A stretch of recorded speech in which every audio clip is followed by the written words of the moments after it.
League. Let's start with a sports betting story here on our sports wagering network. Ipe Mizuhara, remember his name?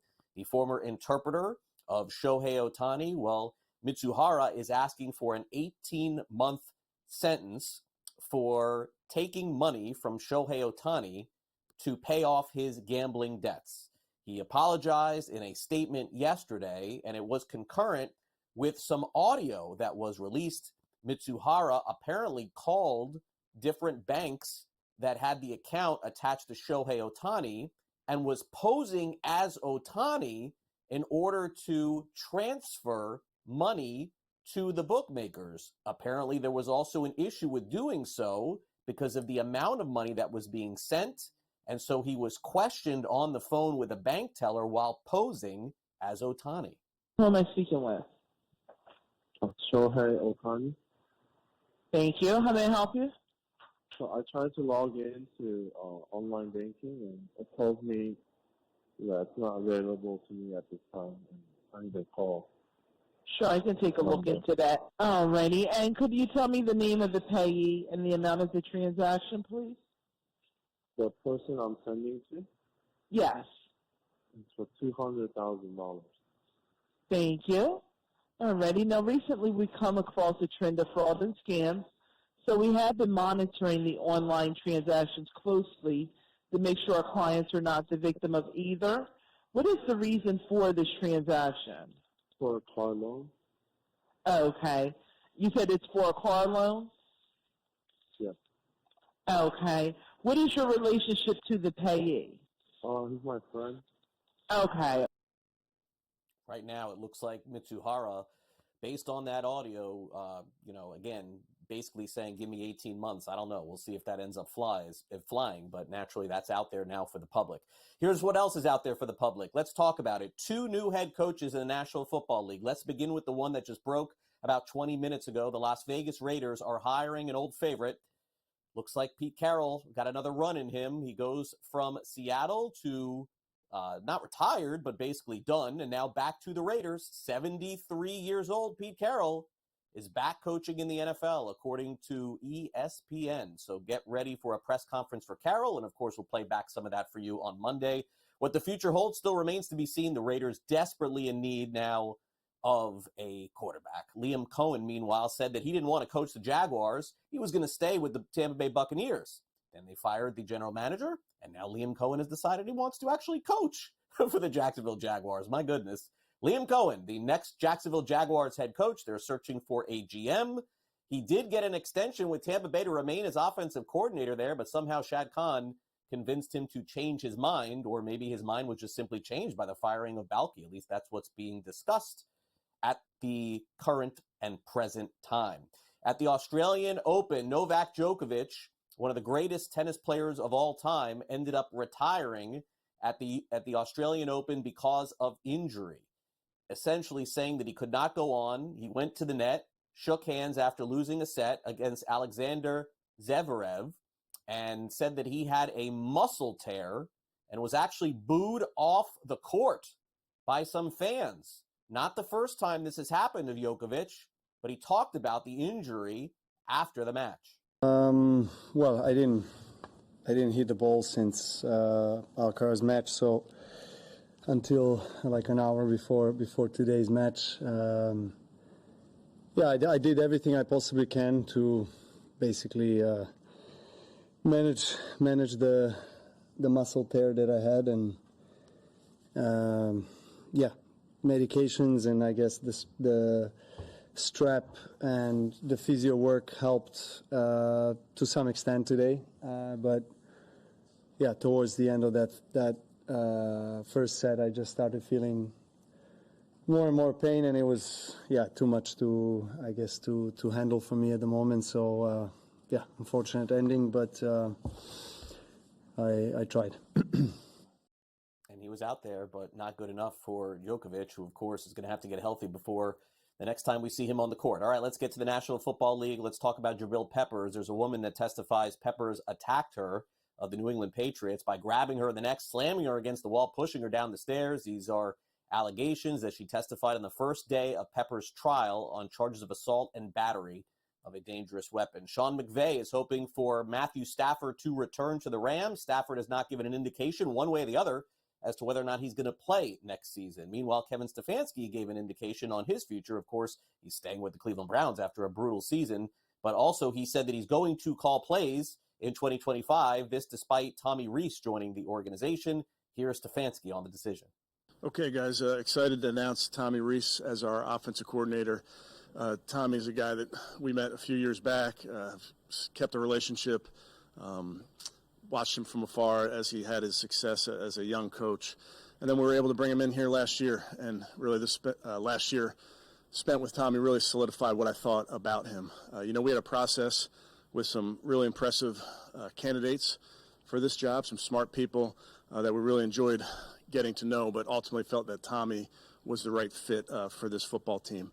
As far as play calling, which I know you guys are going to ask, I'm going to call plays, and I reserve the right to change my mind. And then he was asked a follow-up question and didn't answer it. Kind of funny. All right, it's all about this weekend, right? First, let's get to real quick. Lions general manager Brad Holmes still confident in Jared Goff. Looks like Goff will be their quarterback next season despite the playoff game that he had. Here are the current lines for the AFC and NFC championship. I know you're all waiting for this. I didn't forget. Chiefs 1.5-point favorites in the AFC championship. That's the second game of the two, total 47.5. Eagles 6.5-point favorites over the Commanders, total 47.5. We'll break down these games coming up a little bit later in the show. Meanwhile, Victor Wembanyama scored 30 points. The Spurs beat the Pacers in Paris. 140 to 110 was the final in this game yesterday. 30 points, 11 rebounds, 6 assists, and 5 blocks. He filled up the stat sheet, as they say, and was also thrilled to hear the national anthem played in Paris. Meant a lot, but feel like for our national anthem, we just need the music and everybody will tag along. It's how we do it. So we could, maybe next game everybody will have the chance to, if we just have the music to sing. But it means everything. It's not disappointing to have. It's crazy to have the public like that show up. So it was great. One of the big upsets in the NBA last night, Boston Celtics 5-point favorites going into LA. Lakers win the game outright. Huge game for LeBron, 20 points, 14 points, 6 assists. Meanwhile, 5th straight double for Nikola Jokic yesterday. How about this stat sheet? 35 points, 22 rebounds, 17 assists? Doesn't seem real. Nuggets beat the Kings 132 to 123, and the Bucks beat the Heat without Jimmy Butler 125 to 96. Butler still a member of the Heat despite being suspended. Jurickson Profar, 3 years, $42 million. The Atlanta Braves are finally on the board in Major League Baseball's free agency. Had a nice year last year. They're banking on 3 more. Pete Alonso and the Jays, could it happen? SNY reporting that there's some movement on that. We'll keep an eye this weekend. Also, some new rule changes in Major League Baseball, although minor. They're surrounding the shift as to whether or not it is violated. You can still actually keep the play as a result if a shift violation happens. And naturally, this is something that Major League Baseball is just trying to make sure if you break the rules on the shifts, you can still take the outcome of the play. All right, welcome back to NewsWire here on SportsGrid. Sam McQuillan's with us from Legal Sports Report, a story that we never, want to report on or even talk about is, potential impropriety in college sports, especially with maybe point shaving. But here we are. We've got another potential scandal. And I say potential because there's been a lot of back and forth on this. Let's bring Sam McQuillan in. You can read about the story over at LegalSportsReport.com. Sam, the latest story that we've gotten here is a college basketball team in eastern Michigan that is being flagged for some suspicious sports betting, and in fact, suspicious sports betting in the first halves of games here. So where do we stand with this? Because I've heard a lot of different opinions on it. Some people a lot smarter than me have been following this. Some saying it looks a little bit fishy. Others saying this is much really ado about nothing. I don't know that we have the answer yet, but they're investigating another game in this. Yeah, Craig, I think this is the case of even if it is a much to do about nothing, it's kind of like, what's the point of not doing it and investigating it? I think sports books right now are, just under ultra spotlight, ultra scrutiny to try to make sure that they're getting out ahead of the stuff and preventing it. So when you have something that happened last week when the game between Eastern Michigan and Central Michigan, all of a sudden the first half spread jumped from 3.5 to then 6.5. that does happen in sports with big bets, but we're talking about, a mid-major conference here and a regular season game between two lower high-profile teams. So when the first half spread jumps about 3 points just before tip-off, it's going to set off some alarm bells, especially with everything else that's been going on over the past year in terms of suspicious betting activity. So you had Integrity Compliance 360, which is one of these sports betting monitoring firms where it's their job to monitor this stuff and then alert a sports book about it, alert the NCAA about it. They contacted the schools and state regulators as well, saying that they're now kind of looking at the wagering activity around this game. This is the second Eastern Michigan basketball game to set off red flags at the Sports Betting Integrity Monitoring Service. Just a month ago, you had a game against Wright State and Eastern Michigan where the first half spread jumped a considerable number of points against Eastern Michigan again. So seems to kind of be a theme here they're tracking in the last case of this kind of happening, which is still under investigation. The firm was able to monitor a couple of big bets that came specifically from accounts in Connecticut and Tennessee that had previously been flagged for suspicious wagers in the past. So that kind of ties into it as well. It's not just big bets are coming in late. It's sort of a theme going on here. So they're going to continue to kind of investigate everything. Nothing's been determined yet. State regulators are involved. The NCAA is involved. The school is involved. They're kind of just trying to get the facts here and do their due diligence. And we've seen, unfortunately, like you mentioned, we've seen this happen a bunch over the past couple of years. And usually the facts do come to the light. Right now you have a former Temple basketball player who's under federal investigation for allegedly being involved in a similar point shaving scenario. He's sort of denied, his lawyer at least has denied all the charges there, but it's definitely not a new thing in college sports, and it seems to kind of be something that we're just unfortunately having to talk about continuously. But I would want to, hit home the fact that it is good that this stuff is coming to light. It's good that we're talking about it, at least exploring it, figuring out if something happened, because the last thing you want to do is just, let point shaving happen, and that undermines the whole credibility of everything. Yeah, no, and it does make sense to look into it. Hopefully we'll get some clarity on that too, because again, when you're talking about something like point shaving, especially with college basketball, you're probably talking about several players on the team, not just one, I would think. So that's something that has to be looked into. All right, meanwhile, another platform is offering some sports outcomes, as they say. This is the same website, if I'm not mistaken, Sam, that offered bets on the presidency. Maybe I used a bad word in bets. Outcomes of the presidency, too. Tell us more.